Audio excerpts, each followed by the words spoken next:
नमस्कार सम्पूर्ण महानुभावहरुमा म सुभाष भट्टराई।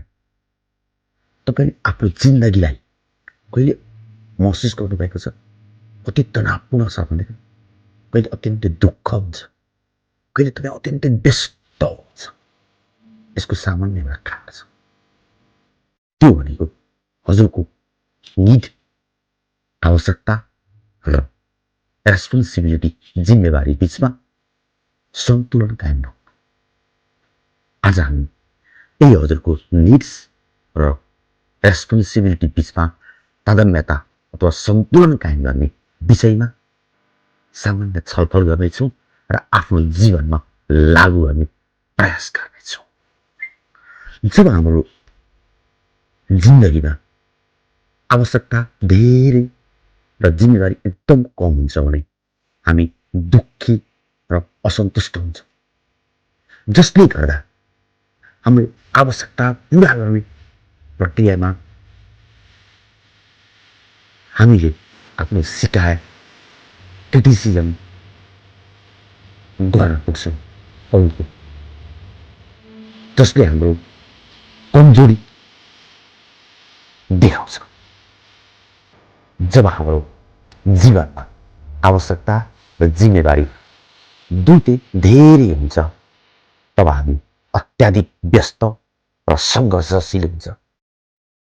हामी निरन्तर काममा व्यस्त हुन्छौँ, हाम्रो काममा व्यस्त हुन्छौँ र केही समयका लागि हामी खुसी त महसुस गर्छौँ नै, र जीवनमा थकान र तनाव पनि सँगसँगै बढ्दै गइरहेको हुन्छ। त्यस्तो जीवन सन्तुलित त हुँदैन, जसले गर्दा तनाव र अपव्ययको हामीले सामना गर्नु पर्ने हुन्छ।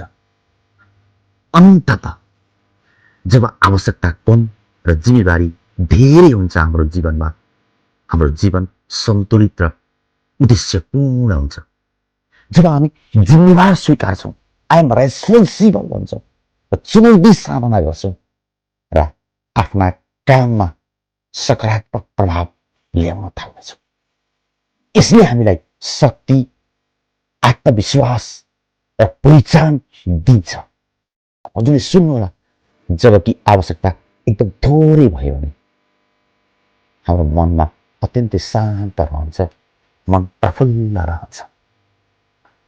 अब हामीले यो कुरा थाहा पायौँ कि धेरै आवश्यकता, कम जिम्मेवारी यो सब असन्तुष्टि, धेरै आवश्यकता, धेरै जिम्मेवारी यो सङ्घर्ष र कार्यव्यस्तता र अपव्यय, कम आवश्यकता र धेरै जिम्मेवारी यो जीवन सन्तुलित, शक्तिशाली र पहिचान बढाउने प्रक्रिया। अन्ततः जीवनमा हजुरले यो कुरा याद राख्नुहोस्, जति जिम्मेवारी, रेस्पोन्सिबिलिटी बढ्छ त्यति नै तपाईँको शक्ति र पहिचान बढ्छ। जति तपाईँ काममा फोकस गर्नुहुन्छ त्यति नै तपाईँको शक्ति बढ्छ र पहिचान माथि उकालो लाग्छ। जति जिम्मेवार कम हुन्छ त्यति नै तपाईँ आफैलाई कमजोर महसुस गर्नुहुन्छ र शिकायत र क्रिटिसिजम गर्न अथवा गर्न सुरुवात गर्नुहुनेछ।